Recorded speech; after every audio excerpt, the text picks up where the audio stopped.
తుని మండలం హంసవరం సమీపంలో సోమవారం ఉదయం విద్యార్థులు వెళ్తున్న ఆటోను కారు ఢీకొనడంతో హంసవరం మోడల్ స్కూలుకు వెళ్తున్న 7 విద్యార్థులు తీవ్రంగా గాయపడ్డారు.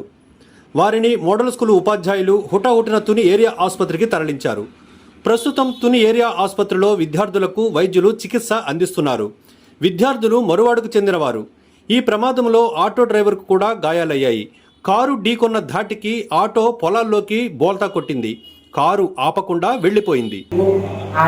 నుంచి హంసవరం వెళ్తుంటే వారంటీ వెళ్ళిపోతుంటే వారంటీ నుంచి ఢీకొడేస్తూ 3 మొక్కలు తీసేయండి. మేము కుర్రోళ్ళు 11 మంది ఉంటే 11 మందికి దెబ్బలు తేలేదు.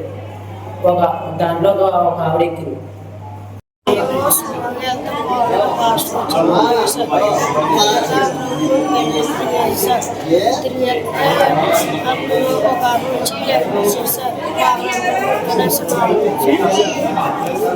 ఎంతమంది ఉన్నారు ఆటోలో?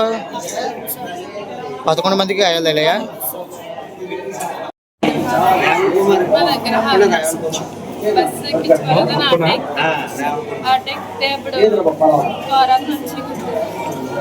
ఎక్కడ జరిగింది?